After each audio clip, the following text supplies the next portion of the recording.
அஸ்ஸலாமு அலைக்கும் வரஹ்மத்துல்லாஹ். எல்லாம் வல்ல அல்லாவின் அன்பும் அவர் மேலான கிருபையும் நமக்கெல்லாம் வந்து சேரட்டுமாக. அன்புக்குரிய அல்லாஹை நல்லடியார்களே, நபிக நாயகம் ஸல்லல்லாஹு அலைஹி வஸல்லம் காலத்திலே நபியிடத்து ஒரு சஹாபி தோழ வருகின்றார். அவருக்கு பெயர் அவுஃப் இப்னு மாலிக் அல் அஸ்ஐ. தப்ரானி இந்த செய்தி பதிவாக இருக்கின்றது. ஹாக்கிம் என்கின்ற நூலிலும் இந்த செய்தி பதிவாக இருக்கின்றது. வந்த ஒரு விதமான பதட்டம், ஒரு பதட்டத்தோடு வருகின்றார். அவருடைய முகத்தில் அந்த பதட்டம் தெரிகின்றது, ஒரு பரிதவிப்பு தெரிகின்றது. ஏதோ ஒரு பெரிய கஷ்டத்தில் சிக்கலில் மாட்டிருக்கின்றார். அவருடைய தோற்றம், அவருடைய தழுத்தழுத்த குரலிலும் அது வெளிப்படுகிறது. வந்தவன் நேராக நபிக நாயகம் ஸல்லல்லாஹு அலைஹி வஸல்லம் இடத்தில் வந்து, யா ரசூலல்லாஹ், என் பிள்ளை காணோம். அப்படின்னு பிள்ளையை காணணும் ஒரு சாதாரண செய்தி அல்ல, ஒரு வரி செய்தி அல்ல. அதை பறி கொடுத்தவருக்கு தான் அதனுடைய வலியும் வேதனையும் தெரியும் இல்லையா? என் பிள்ளையை காணோம், அவர் பேர் மாலிக், கைதாக பிடிச்சிட்டு போய்கிட்டாங்க, வரலை. என்ன ஆச்சோ என்ன ஏதாச்சோ தெரியல, என்ன செய்யுதுன்னு தெரியாமல் கையை பிரிஞ்சுக்கிட்டு நான் நின்றேன். அவன் போனதால் அன்றைக்கு சாப்பிட்றதுக்கு தேவையானது எங்களுக்கு எதுவும் கிடையாது. இப்படி இருக்கிற சூழ்நிலை என் பிள்ளையும் நான் மிஸ் பண்ணிட்டேன். எனக்கு பொருளாதாரத்திலும் பெரிய பாதிப்பு, வறுமை, ஏழ்மை, இதெல்லாம் என்னை போட்டு அழுத்துது. என்ன பண்ணுறதுன்னு கேட்கின்றார்கள். அப்போ ரசூலுல்லாஹி ஸல்லல்லாஹு அலைஹி வஸல்லம் யதார்த்தமாக இந்த மாதிரி ஒரு கம்ப்ளைண்ட் பேசுனா நம்ம எப்படி யோசிப்போம்? 4 பேரை விட்டுருப்பா, நீ அவங்க போய் தேடிப்பா, நீ அங்கே போய் தேடிப்பார், நீ இங்கே போய் தேடிப்பா, நீ அங்கே போய் தேடிப்பார், நீ இங்கே போய் தேடிப்பார், நீங்கள் எதுக்கு ஒரு தடவை நீ அந்த இடத்தில் பார்த்துட்டு வா என்றெல்லாம் நாம் யோசிக்கலாம். அதுவெல்லாம் உள்ளபடி நியாயம்தான். நான் அதை குறைத்து பேசவில்லை, மதிப்பிடவில்லை. ரசூலுல்லாஹி ஸல்லல்லாஹு அலைஹி வஸல்லம் அவங்க முதல்ல 2 விஷயத்தை சொல்லிக் கொடுக்கின்றார்கள். முதல்ல ஆன்மீக பயிற்சி கொடுக்கின்றார்கள். அதை கொடுத்து விட்டு அதற்கு பின்னால் நாம் முயற்சிப்போம். கடைசி வரை தொடர்ச்சியாக பாருங்கள். சிறந்த நட்பன் உங்களுக்கு கிடைக்கும் என நம்புகிறேன். அதற்கான அந்த தேடலில் இறங்குவோம். நிச்சயமாக அல்லாஹ் சுப்ஹானஹு வ தஆலா வழிகாட்டுவான் என்று கற்றுக் கொடுத்தார்கள். முதல்ல சொல்கின்றார்கள், இத்தகுல்லாஹ் வஸ்பிஹ். இது ஒரு சோதனை, இது உனக்கு இறைவன் புறத்து வந்தக்கூடிய ஒரு நெருக்கடி. முதல்ல இந்த விஷயத்தை அல்லாஹை பயந்து கொள், தக்குவாடு இருங்கள். அல்லாஹ்விடத்து பொறுமையோடு எதையும் நீங்கள் எதிர்பாருங்கள். நிச்சயமாக பொறுமையாளோடு அல்லாஹ் சுப்ஹானஹு வ தஆலா இருக்கின்றார் என்று சொல்லிவிட்டு சொல்கின்றார்கள், லா ஹவுல வலா குவ்வத்த இல்லா பில்லாஹில் அலியுல் அலீம். லா ஹவுல வலா குவ்வத்த இல்லா பில்லாஹில் அலியுல் அலீம். ஒரு அற்புதமான பல நபிமார்கள் சொன்ன ஒரு திக்கு, ஒற்றை வரிதான். அது எல்லாருக்குமே மனப்பாடமாக இருக்கும். பலருக்கு மனப்பாடமாக இல்லாத அவர்கள் கூட மரணம் செய்வதற்கு ரொம்பவும் இலகுவானது. லா ஹவுல வலா குவ்வத்த இல்லா பில்லாஹில் அலியுல் அலீம் சொன்னார்கள் நபிக நாயகம் ஸல்லல்லாஹு அலைஹி வஸல்லம். இதை நீங்கள் ஓதுங்கள். அல்லாஹ்விடத்தில் நீங்கள் பொறுமையோடு இருங்கள், பிரார்த்தனையுங்கள், அல்லாஹை பயந்துக்குங்க.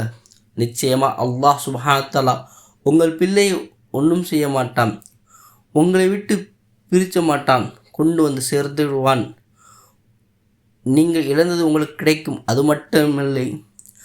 மட்டுமில்லை, ஏழ்மை சொல்லி இருக்கின்றீர்கள், வறுமை கிடந்து ஆடுகின்றேன் என்று சொல்லியிருக்கின்றீர்கள். நான் சொன்ன மேலே சொன்ன அந்த 3 விஷயத்தை நீங்கள் ஃபாலோ பண்ணணும். தக்குவாவோடு எப்போது நாம் இருக்க வேண்டும். தக்குவா என்றால் என்ன?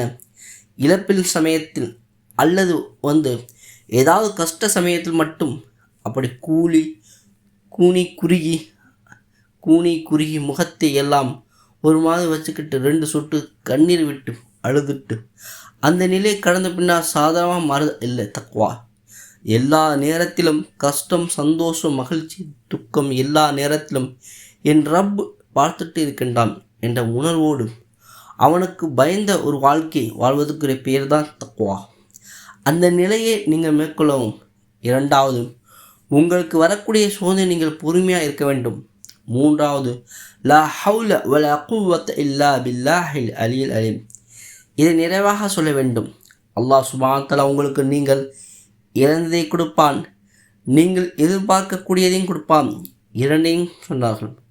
ரசூலுல்லாஹி ஸல்லல்லாஹு அலைஹி வஸல்லம் அவர்கள், நீங்கள் என்ன இழந்திருக்கின்றீர்கள்? உங்கள் பிள்ளை இழந்திட்டீர்கள், அதையும் கொடுப்பான்.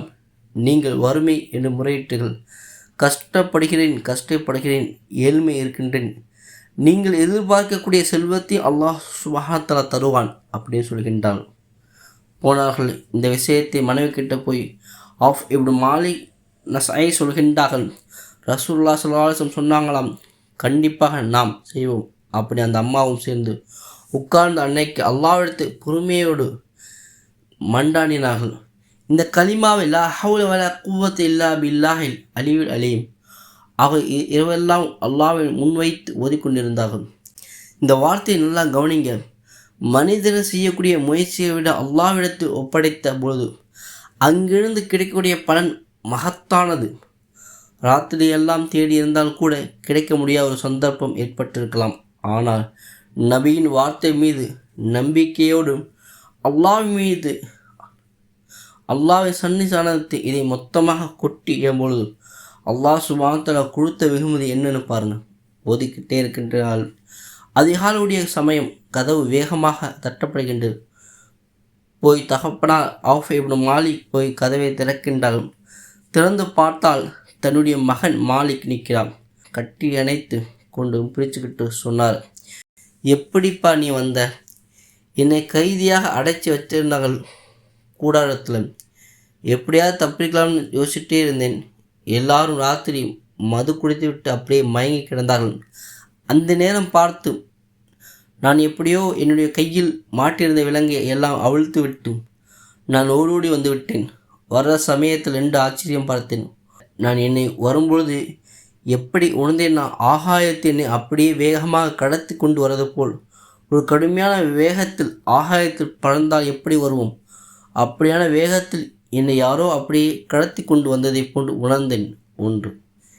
2வது, நான் கிளம்பினேன். எனக்கு பின்னாடி இந்த ஆட்டு மந்தைகள் அப்படியே எனக்கு பின்னாடி வந்துருச்சு.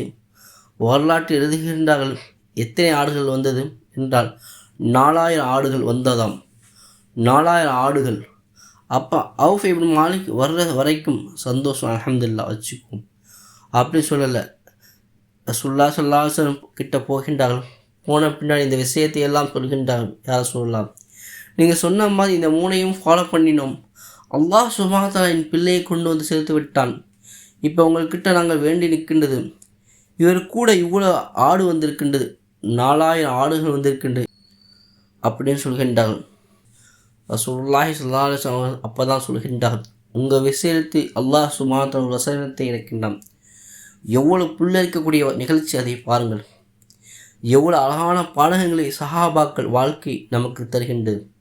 அந்த மாதிரியான சஹாபாக்கள் வாழ்க்கையை நேசித்து படித்து அதை உள்வாங்கிக் கொண்டு நம்முடைய வாழ்க்கையை அதை செயல்படுத்தும் பொழுது நாமும் இந்த மாதிரியான நிலையை அடையலாம். பெருமக்களே பாருங்கள், ரசூலுல்லாஹி ஸல்லல்லாஹு அலைஹி வஸல்லம் சொல்கின்றார்கள், உங்கள் விஷயத்தில் நான் அல்லாஹ் ஒரு வசனத்தை இறக்கியிருக்கின்றான். யார் அல்லாஹை பயந்து இறை பக்தியோடு வாழ்கின்றார்களோ அல்லாஹ் சுப்ஹானஹு வ தஆலா அவருக்கு அறியாத புறத்து உணவை கொண்டு வந்து சேர்ப்பான். இந்த ரிஸ்க் உங்களுக்கு அல்லாஹ்வுடைய புறத்திலிருந்து கிடைத்திருக்கின்றது. தாராளமாக நீங்கள் அனுபவிக்கலாம், உண்ணலாம், நீங்கள் பயன்படுத்தலாம், தாராளமாக எடுத்து போங்கள் என்று சொன்னார்கள் நபிகள் நாயகம் ஸல்லல்லாஹு அலைஹி வஸல்லம் அவர்கள். சந்தோஷத்தோடு பிள்ளையும் அந்த ஆடுகளையும் அவர்கள் வீட்டுக்கு அழைத்து வந்தார். கூட்டி வந்தார். பிறகு அதற்கு பிறகுடைய வாழ்க்கை நிலைமை மாறியது. இந்த நிகழ்ச்சி ஒரு உணர்வுபூர்வமான நிகழ்ச்சி. இந்த நிகழ்ச்சி நிறைய பாடம் நமக்கு இருக்கின்றது. முக்கியமான பாடம் 3ஐ கொண்டு பெரிய சாதனை நம்மால் படைக்க முடியும். ஏழ்மை, வறுமை, சிரமம், நெருக்கடி, பல்வேறு விதமான சூழலில் நாம் பின்னப்பட்டிருக்கின்றோம். அப்படியான மாதிரியான நிலைப்பாடுகள் யாரெல்லாம் இருக்கின்றார்களோ எல்லாருக்கும் இந்த பாடம், இந்த நிகழ்ச்சி, இந்த வரலாறு பெரிய பாடமாக இருக்கின்றது.